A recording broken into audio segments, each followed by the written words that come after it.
제가 일본에서 정치인들, 일본의 재벌가들 내가 상담을 하다 보니까 소문이 나가지고 인터뷰 요청이 왔어요. 인터뷰 도중에 가타카미상이라고 그 기자가 질문을 하는 거야. 원장님, 천운이 뭐예요?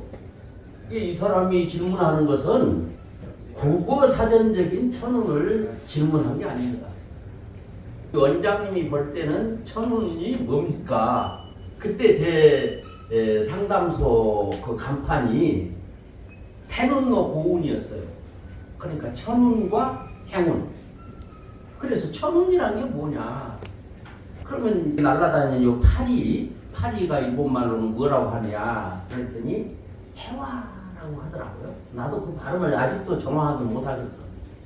그래서 한국에 날아다니는 이 파리가 저 불란서 파리하고 발음이 동일하다.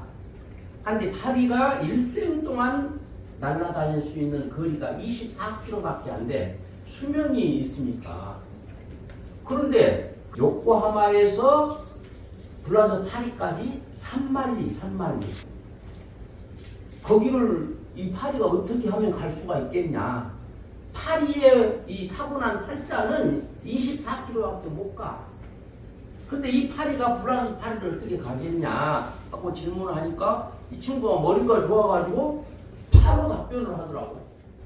여기서 그냥 파리행 비행기를 타면 되겠습니다. 맞다.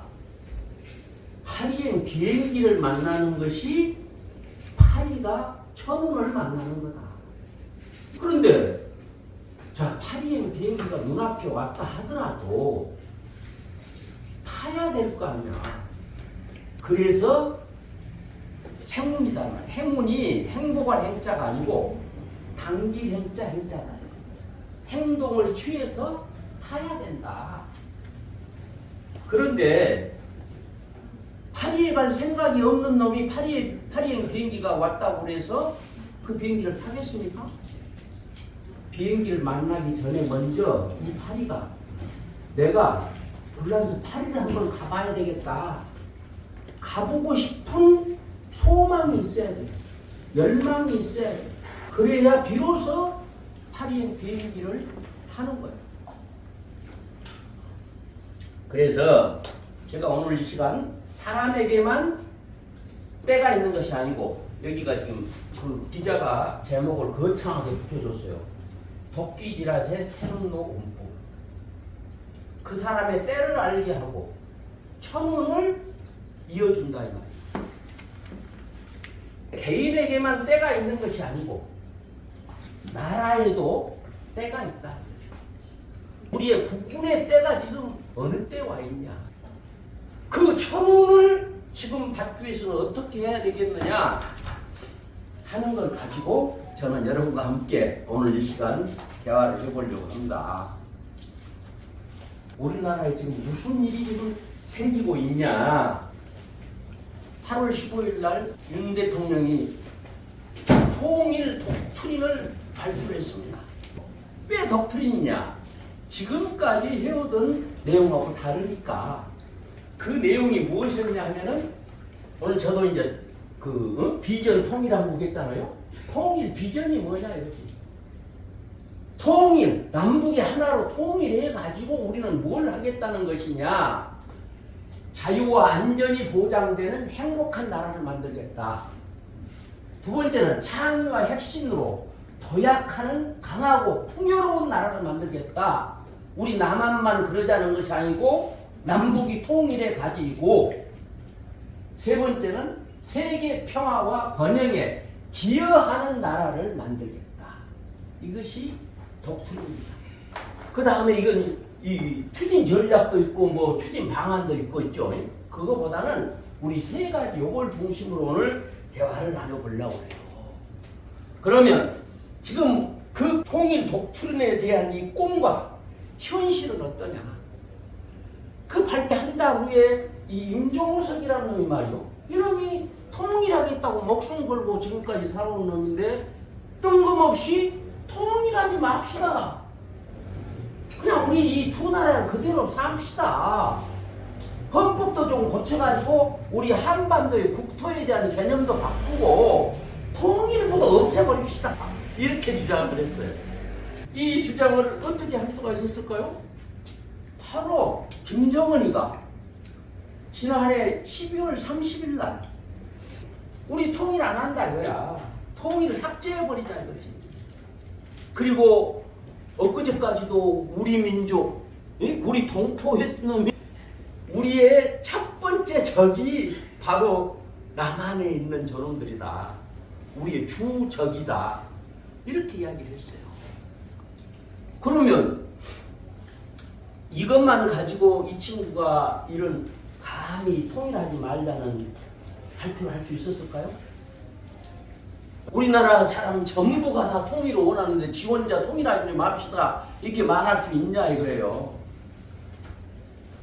우리 국민들의 통일의 필요성에 대한 인식을 조사했습니다.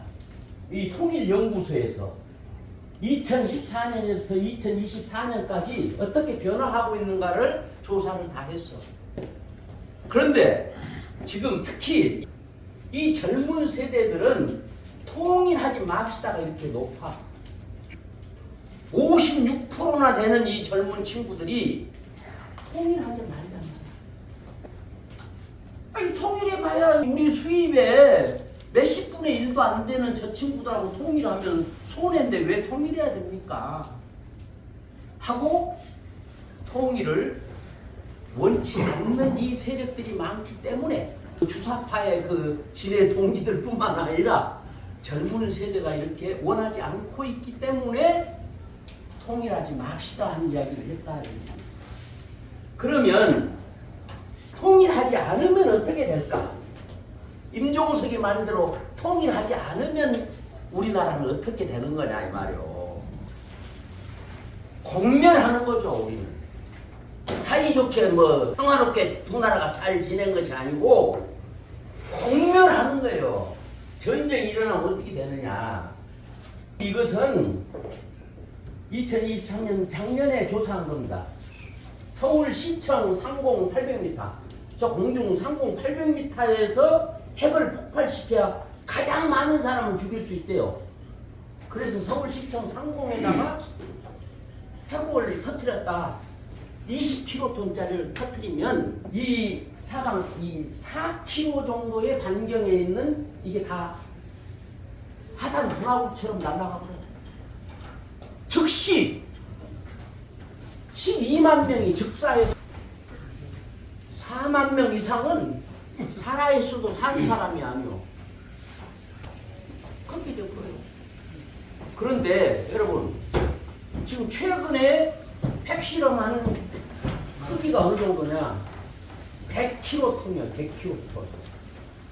서울 상공에 100kg의 핵을 폭발시켜버리면 서울시가 통째로 화산 분화구처럼 그냥 날아가 버려. 전체가 다 날아가 버리지. 그리고 경기도 수도권 일대의 사람들이 피폭자가 돼가지고 평생 히로시마 피폭자는 죽을 때까지. 그러면 우리만 이렇게 날아가 버릴까? 우리만 이렇게 날아가 버리냐 이거죠. 저 북한은 어떻게 되느냐?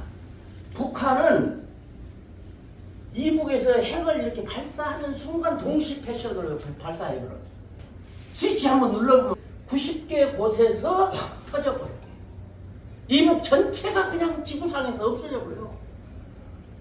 체제 자체가 없어져본다. 그거 빈말이 아니오. 이렇게 날아가고 같이 가버려. 자, 이런 상황에서 김정은이가 이 핵을 발사할 수 있을까? 자기도 죽는데 너 죽고 나 죽지 않으려면 못하는 거죠.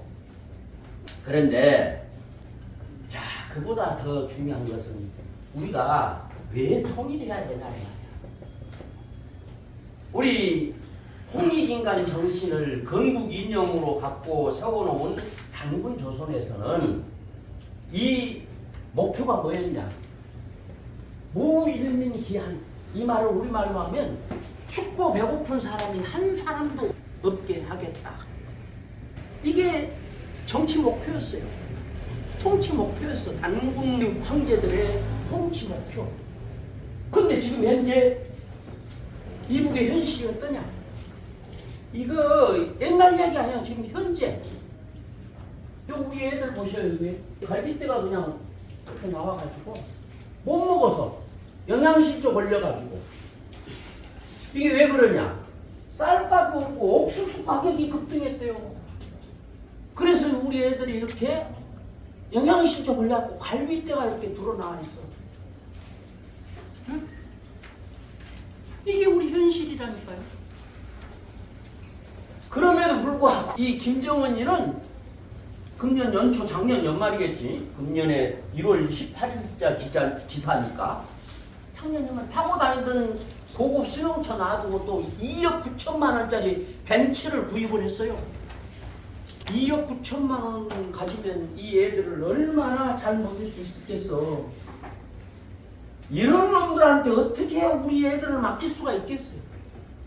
그 다음에 우리 단군조선의 통치 목표 중에 하나가 또 일무감차 불이자. 한 사람도 답답하고 억울한 사람이 없게 하겠다. 이것이 우리 단군조선의 통치 목표였어요. 근데 지금 현재 이북이 어떤 상황이냐. 자, 여기 보시면 이 애들이 지금 현재 중학생들인데 중학생들이 보는 요 앞에서 30명을 그냥 총살해버렸다. 사살해버렸다니까. 애들 다 모인 앞에서 주평을 그냥 사살해버렸다. 왜 죽였냐?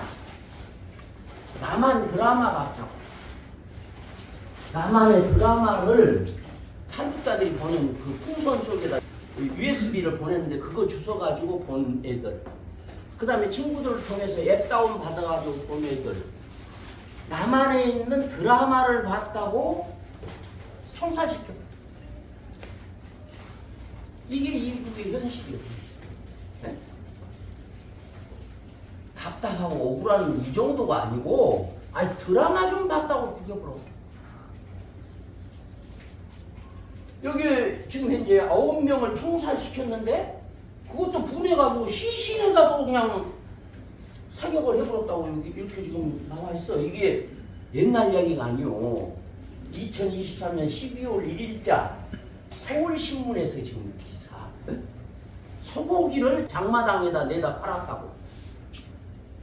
그리고 작년에 홍수에 떠내려가는 소를 목숨 걸고 가서 건져낸 사람은 영웅칭호를 받았고 훈장을 받았어. 왜 그래? 지금 시골에 우리 남한에 지금 소를 가지고 농사 짓는 데 있어요? 없어. 그런데 여기는 지금도 소가 아주 상일꾼이요. 그런데 이 상일꾼을 잡아가지고 고기를 내다 팔아? 이런 죽일 놈도 있나 해갖고 9명을 총살시키고 불고 그것도 분해가지고 시신에다도 사격을 해버렸다니까?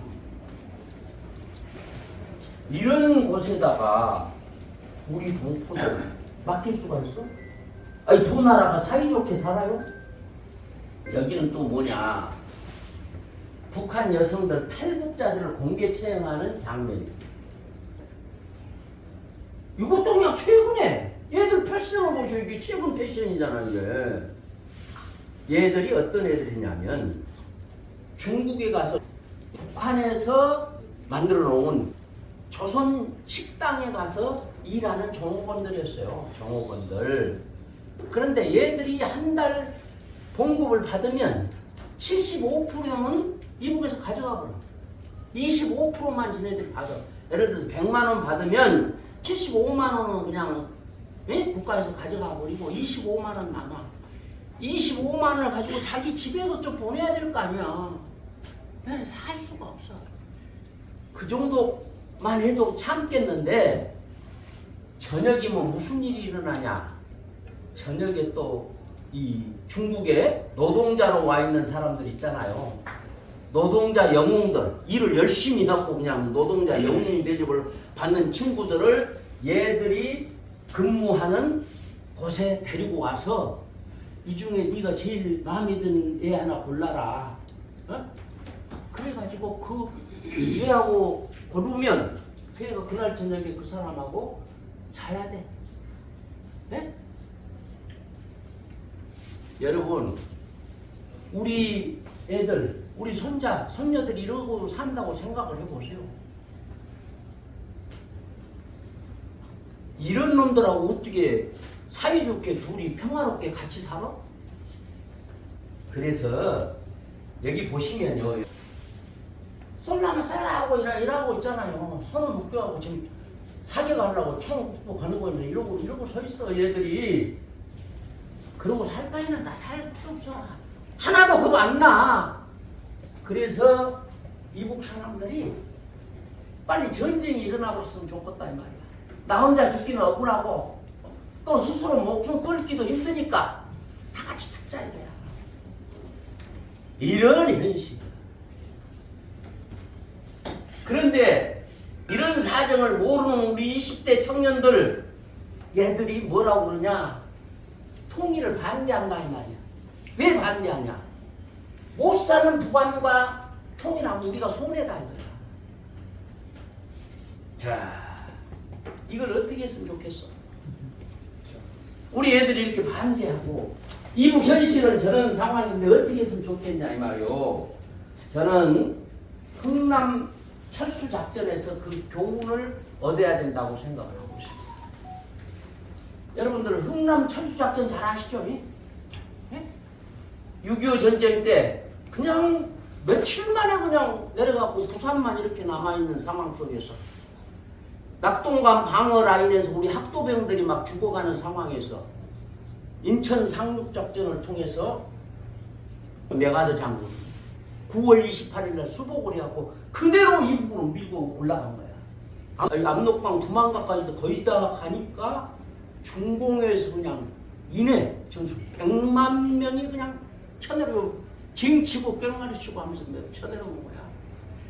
여기 역사에 관심 가지신 분들이 많이 계시는데 그 100만 명이 누구였느냐? 이북에 살고 있는 우리 한민족이었어. 우리 피를 남은 애들만 다 골라가지고 100만 명을 그냥 거기 죽으라고 내보낸 거예요. 목택동이가. 그런 억울한 역사를 우리가 좀 알아야 됩니다. 응? 그때 메가더 장군이 트루먼 대통령한테 뭘 요구했냐? 핵을 씁시다. 그래서 목택동 그때는 말이에요. 미국에서 핵폭탄 터뜨리면 되는 거야. 이 중국도 핵 보유자가 아니고 러시아도 아니야. 그냥 때려버리면 손 드는 거요. 그럼 우리나라는 통일되고 그러면 이승만 대통령의 리더십을 가지고 우리나라는 급속도로 발전할 수가 있었어. 그런데 이 트루먼이라는 이놈이 말이야. 내가 그런 요구하면 안 되지만은 트루먼이가 그런 의외에도 아주 우리가 알려지지 않는 비하인드 스토리들이 있습니다. 응? 그러니까 이게 쳐내려오니까 어떻게 됐냐? 순식간에 그냥 저 원산까지 막 쳐들어가지고 남는 게 말이죠. 장진호 전투에서 포위당해갖고 다 죽게 생겼으니까 철수 명령을 내립니다. 철수하라. 그래서 흥남 부두로, 흥남항으로 쫙 내려오는 거예요. 얼마나 내려왔냐? 연합군들, 한국군들 잘 내려오는데 군인이 10만 명. 거기에 끌고 갔던 무기들, 이런 것들을 가지고 철수작전하는 거예요. 12월 22일부터 12월 26일까지. 그런데 군인만 철수시키려고 그랬는데 피난민들이 그냥 10만 명이 몰려든 거, 10만 명이 몰려들어. 이게 큰일 났잖아요. 그러니까 이 계획이 없던 이 피난민들이 몰려드니까 그때에 총지휘관이 알몬드 장군인데 안 된다 이거야. 그러니까 우리 한국군 장군이 누구였냐? 김백일 장군이요. 이분이 뭐라고 했냐면 그럼 우리 배 안 탈랍니다. 우리 한국군은 배 안 탈. 우리 저 피난민들 보호해가지고 우리가 내려가겠다. 그러니까 그때 통역을 맡았던 현봉학 박사하고 이 알몬드에 이게 참모였던 폰이 데려가고 알몬드 장군을 설득을 합니다. 그러지 말고 우리 피난민들 태워갖고 내려갑시다. 한국군이 안 타르겠다는데 그래서 알몬드 장군이 태우자 이렇게 그렇게 돼가지고 그 뒤로 이분들에게 우리나라에서 훈장을 수여합니다. 공훈. 그런데 그렇게만 알고 있었는데 최근에 극비문서가 공개된 거 보니까 그때 메가더 사령부가 피난민들도 같이 철수시켜라 이렇게 나와 있었어. 그리고 이승만 대통령이 메가더 사령부한테 우리 분들 철수하는데 같이 해주세요 하고 했어.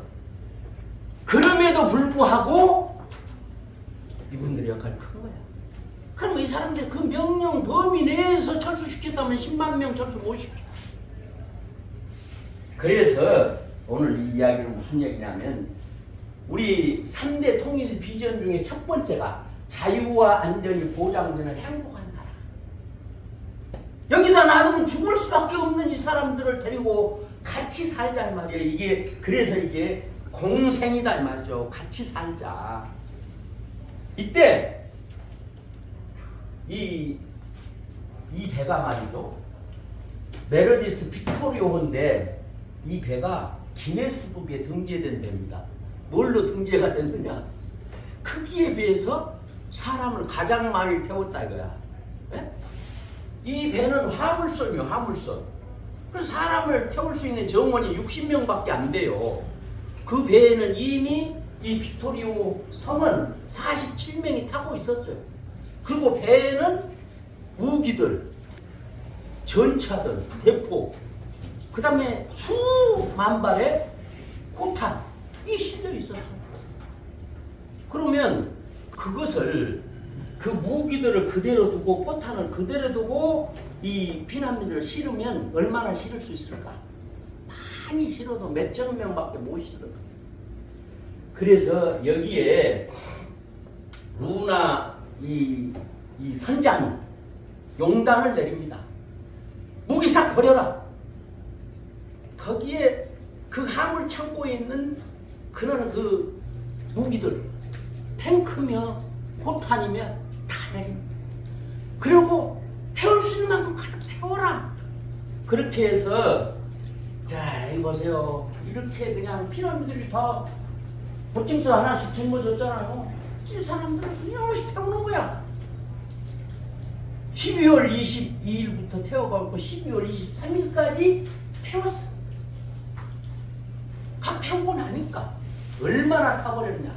갑판 위에 발을 디딜 수 없을 정도. 이렇게 해서 그 굿세어라 금수나 노래가 이때 나온 거예요. 이 사람을 이렇게 살려낸 사람이 누구였냐? 요 라루 선장이요.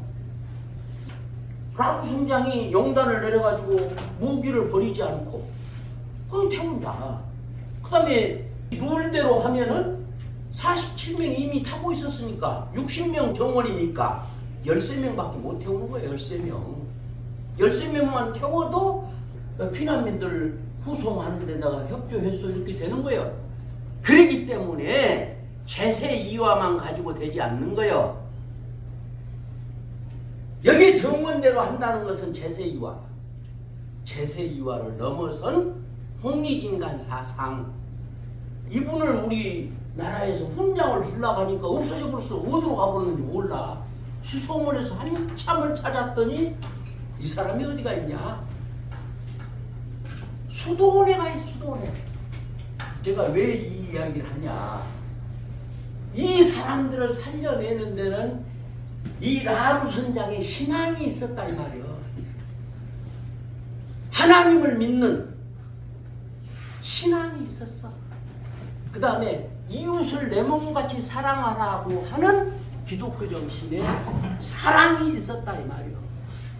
그래서 왜 무기 다 버리고 왔냐 하고 징계를 받을 각오를 하고 다 내려놓은 거야.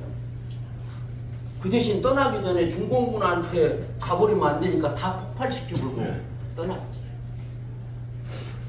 이렇게 떠나가지고 자, 날짜로는 3일을 거쳐서 이렇게 내려가니까 부산에는 배를 댈 데가 없어서 저 거제도로 내려가라고 그래.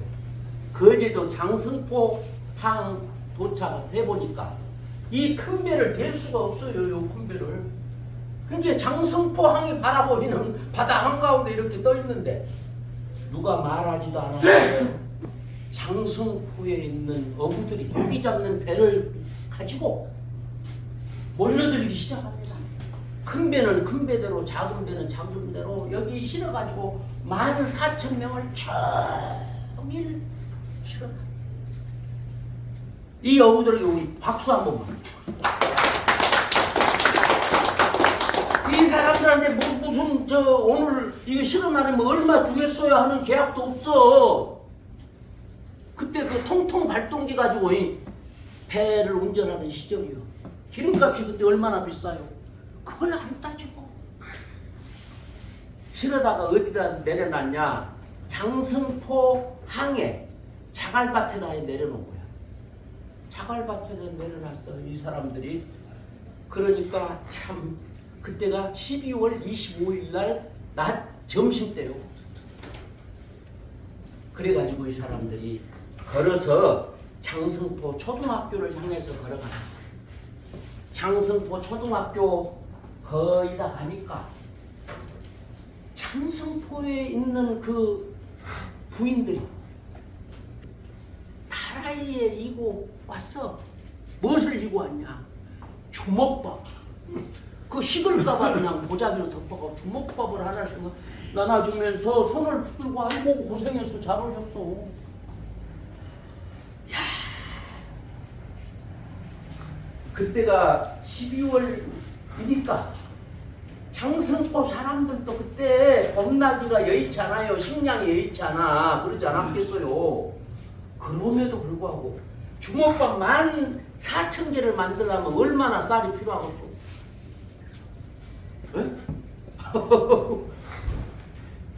야, 우리 집에서 20개만 만들려고 해도 밥을 2솥 해야 돼. 응?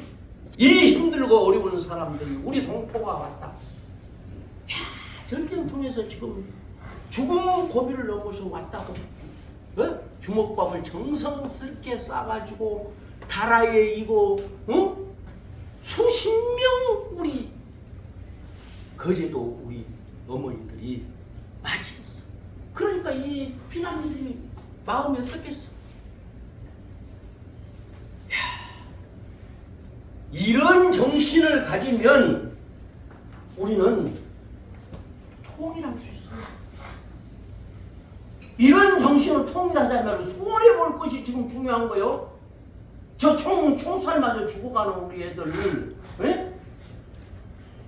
그 어린 애들이 지금 갈빗대가 들여놓고 지금 영양실조에 해가지고 그것이 한두 해가지고 지금 20살 먹은 애들이 우리 중학교 1학년 애들 크기밖에 안 돼. 지금 현재 북한에 있는 이 청년들이 걔들이 이렇게 작아가지고 지금도 걔들은 지게를 지고 다니면서 산에 있는 이 검은 흙들 그 다음에 빨간 흙들을 모아가지고 객토하고 거기서 농사짓고 산다니까.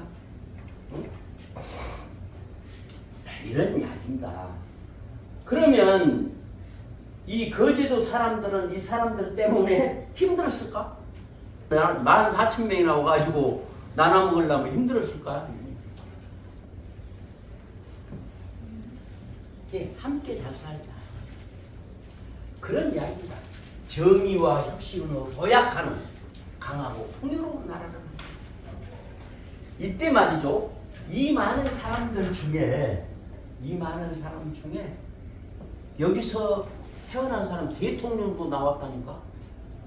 저기 저 문재인 대통령 아버지 어머니가 입에 탔었다는 거 아니에요?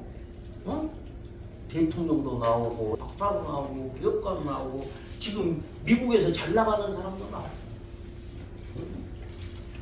자, 이때 이 와중에도 아기가 5명이 태어났대. 아기가 5명이 태어나니까 선장이 아기 이름을 지어줬어요. 아기 이름을. 네? 김치1, 김치2, 김치3, 김치4, 김치5. 여기 김치 여기 손가락 하나 이렇게 들고 있죠. 이 사람이 김치1이야. 어? 이 사람은 서울에 살고 있고 손가락 5개 하고 있는 이 사람이 김치5. 이 사람이 말이죠. 이 장승포 가축병원을 경영하고 있어요. 이 사람이. 근데 이 장승포 가축병원 이름이 처음에는 평화 가축병원이었어요. 평화. 무슨 가축병원 이름에다 평화를 붙이겠어요. 그런데 그 아버지가 저 함흥에서 사진관을 했던 사람이래요. 그 거제도에서 사진관을 했을까요? 이 사진관이 평화사진관이야. 또 그 부인이 가게를 운영했는데 가게 이름이 평화상이에요. 아들이 이제 수의과를 졸업해가지고 아들이 이 가축병원을 세우려고 하니까 이름을 평화라고 해라. 평화가축병원이라고 해라. 아들이 무슨 가축병원을 평화가축병원이라 합니까?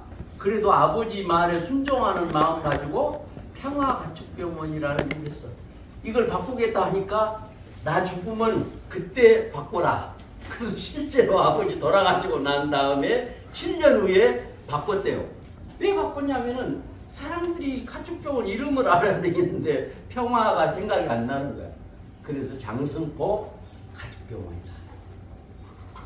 그래서 이 사람들이 이 평화를, 그 다음에 이 사람이 여기를 떠나지 않는 것은 아버지가 너는 이 장승포 이 사람들을 위해서 살아라. 떠나지 말라는 얘기를 한 게 아니에요. 그래서 떠나지 않고 이 사람들이 계속 여기에서 살았어요. 그런데 이 평화라는 말, 통일이라는 말을 가장 많이 쓴 사람들이 이북에서 전쟁을 겪고 피난 온 사람들, 피난 온 사람들. 그러면 앞으로 우리가 통일되면 어떻게 될까? 앞으로 우리가 통일이 되면 말이죠. 가장 중요한 것은 여기 서울에서 KTX를 타고 자 유럽까지 가고 있어요. KTX를 타고 유럽까지 가고 있어요. 그 다음에 여기서 조금 올라가면은요, 저 알래스카하고 러시아하고 연결하는 베링해요.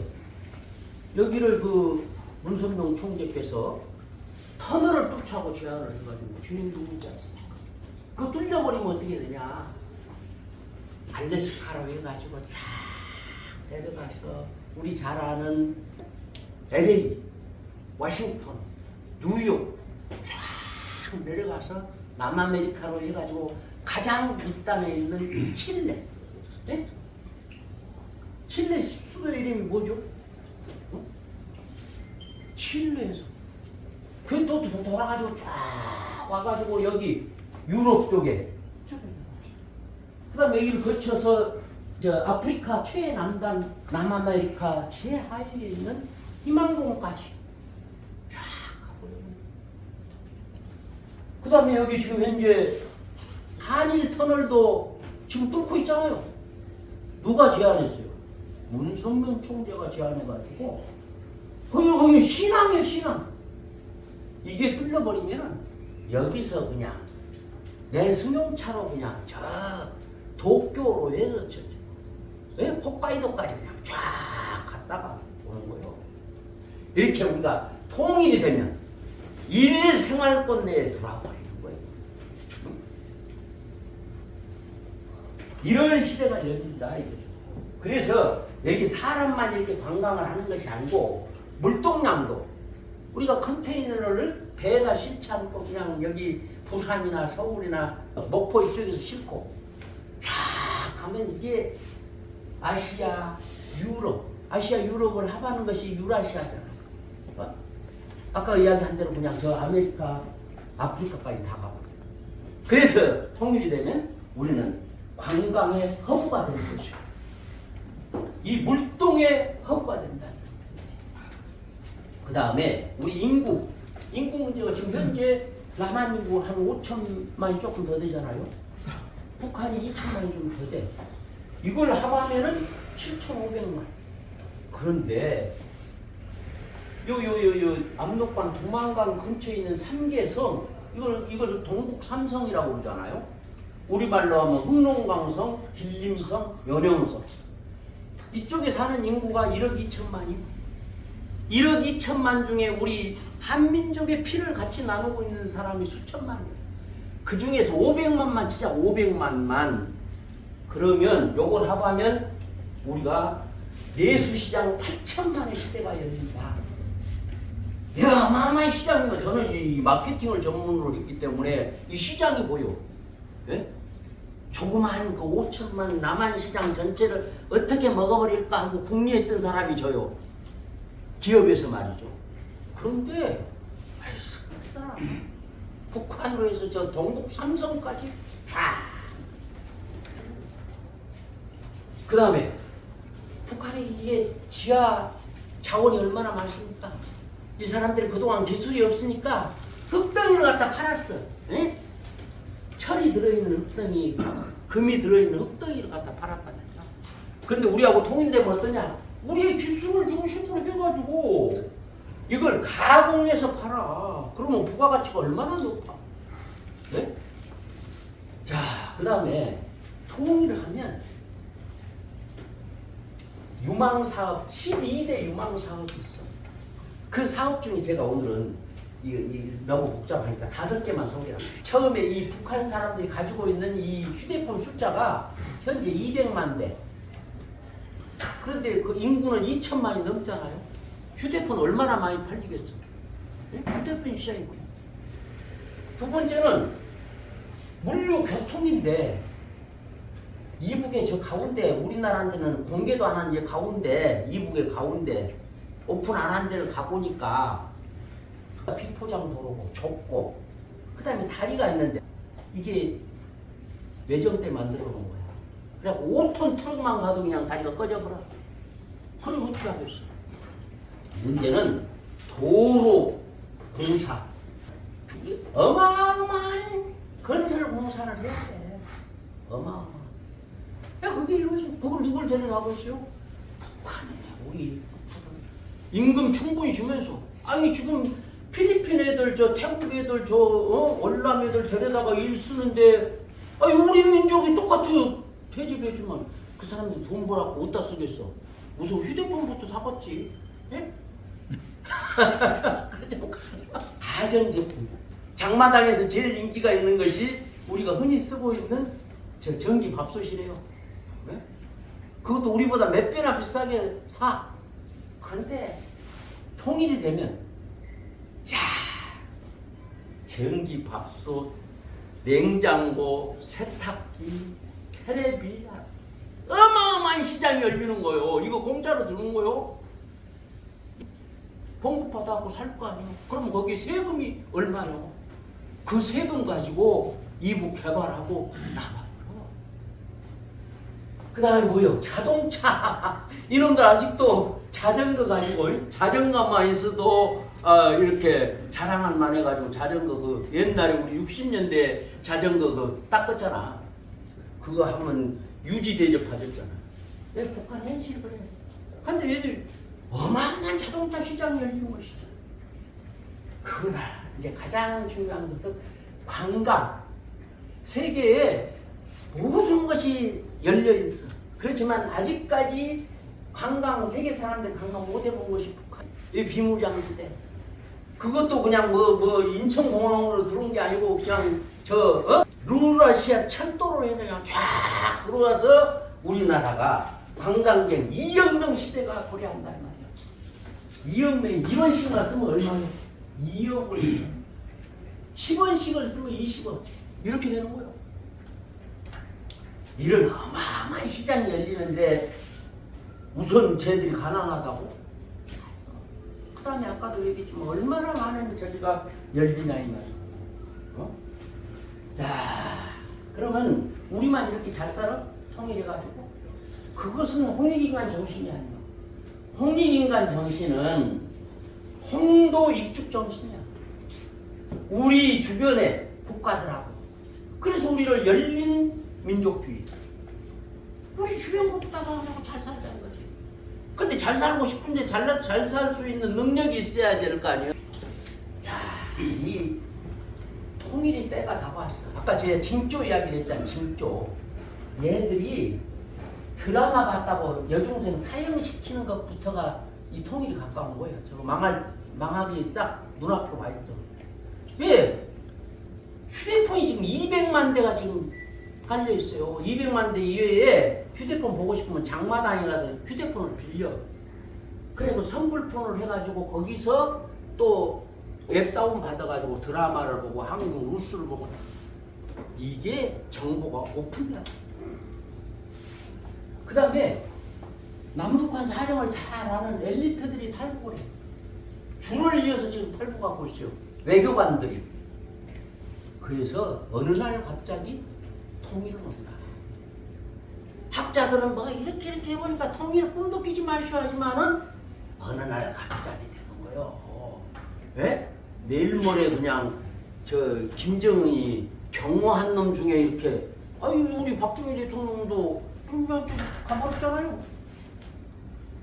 어느 날 가버렸는지 몰라. 그걸 불안을 느끼면 이놈이 언제 우리한테 저 좀 살려주십시오 하고 손 내밀고 올는지 몰라. 그런 상황. 예? 그러면은 이북 애들이 핵을 포기할까요? 어떻게 생각하세요? 핵 포기하겠어요? 죽어도 안 하지. 핵 포기 안 한 상태에서 통일해보면 우리는 핵 보유 국가가 되는 거예요. 자, 이런 상황입니다. 그래서 그 다음에 여기서 말하는 통일은 우리만 통일이 아니고 아시아의 통일. 저는 아시아의 통일을 이야기하고 싶어. 중국이 곧 망하게 생겼다 이 말이지. 중국이 건설 투자를 너무 많이 해가지고 적자가 그냥 이 국가가 도산하게 돼 있어. 언제 손들는지 몰라. 그런데 이 도산하기를 기다리는 민족들이 있어요. 중국은 56개 소수 민족으로 이루어진 나라입니다. 이 나라들이 다 독립해버리면 이 사람들은 어디하고 뭉쳐야 되겠어요? 홀로 있을 수가 없어. 그러니까 지금 현재 나토처럼 여기에 뭉쳐야 될 거 아니야. 이 뭉쳤을 때 누구하고 뭉쳐? 일본하고 뭉칠 수 있을까요? 일본은 종족 민족들이야. 자기들을 위해서 저 난징에서 30만 명을 학살시켜본 놈들이야. 그 놈들하고 어떻게 뭉치겠어? 그런데 이 대한민국은 수천 년의 역사를 이루는 동안 남의 나라를 침략하지 않았어요. 오히려 열린 민족주의를 가지고 주변 사람들을 살려주고 도와주고. 그러니까 그 주변 국가들이 와서 좀 풍겨왔지요. 풍겨왔어. 그래서 다의 혼입니다. 그래서 풍겨오게 하려면 능력이 있어야 될 거 아니에요. 능력이. 그래서 그때 이거 다 아는 내용들이죠. 그 아시아에 있는 78개국에서 가장 우리가 기술이 좋아. 요거 보세요. 요 돌이 자연석입니까? 자연석이 아니야. 돌을 다듬었잖아요. 이렇게 쫙 해서 기가 막히게 정교하게 다듬어. 돌을 다듬으려면 어떻게 해야 돼? 돌을 다듬으려면은 청동정을 가지고 돌을 다듬을 수가 있어? 이미 거기에 강철정이 있었다는 거예요. 강철정이. 그래서 치우천왕이 지금 현재 우리 현재로부터 한 5,500년 전 이야기야. 이때 이미 철광을 캐가지고 병기를 만들었다는 기록이 있는 거예요. 그래서 그 옆에 사람들은 기껏해야 청동기 칼을 가지고 그냥 이렇게 하는데 강철 검을 가지고 그냥 해버려. 최첨단 무기를 가지고 있었어. 그때 당시에. 글자가 있었고. 여기 보십시오. 이게 패션이 있었다니까. 패션. 다른 민족들은 그냥 동물 가죽 뺏겨갖고 아랫도리나 겨우 가리고 뛰어다닐 때 우리는 패션이 있었어. 무용수가 입는 아름다운 옷이 있었고, 작업을 할 때 있는 작업복이 있었고, 사냥을 할 때 있는 사냥할 때 입는 옷이 따로 있었어. 패션이 한국이었어. 이때 그냥 파티를 하면, 축제를 하면 5일 밤낮을 그냥 노래 부르고 춤추고 노래하고 신이 많은 민족이야. 그 DNA가 지금까지 우리한테까지 와가지고 그렇죠. 대단하잖아요. 이런 것이 있었기 때문에 78개국을 이끌어갈 수가 있었는데 그 중에 가장 중요한 것이 뭐냐면은 우리에게는 사상이 있었어요. 홍익인간 정신, 홍익인간 사상이 있었던 거야. 그 사상을 가지고 주변 민족에게 요구하는 게 있었어요. 천계 지민이 되라. 또 신계 지민이라고 하죠. 사람들을 인권을 좀 박탈하지 않고 이런 판기훈을 했어. 그러면 우리는 지금 어떤 상황이냐? 다음 강의가 지금 준비되고 있으니까 할게요. 그때처럼 우리는 아세아에서, 아세아뿐이 아니고 세계에서 첨단 기술, K 기술 엊그저께 봤죠? 우리 10월 1일 날이 K 방산, 아니 K 컬처, 세계가 그냥 한류에 빠져있잖아. 우리 한글이 최근에도 작년에 1등을 했대요. 글자 박람회에서. 그럼 우리에게 가장 중요한 것이 뭐냐? 우리도 이때도 지금 현재 K 사상이 필요해요. 지금 민주주의의 한계가 와 있어요. 공산주의에 문제가 많아. 그럼 K 사상은 어떤 사상이냐? 우리의 홍익인간 사상을 업그레이드한 사상. 민주와 공산의 문제점들을 전부 다 해결하고 거기에 장점을 합해서 융합할 수 있는 그런 K 사상을 가지고 통일해야 된다. 이런 이야기입니다. 저는 K 사상을 통일 사상이라고 하고 싶어요. 통일 사상은 내가 쓴 말이 아니에요. 여기 문선명 총재께서 통일 사상을 추천을 하셨어요. 지금까지 제가 이야기하는 공생, 공영, 공유주의 사상이 통일 사상 그 서에 들어있어요. 부록에. 그래서 여러분들이 이 사상에 관심 한번 가져보시라고 권하고 싶습니다. 이상 마치겠습니다.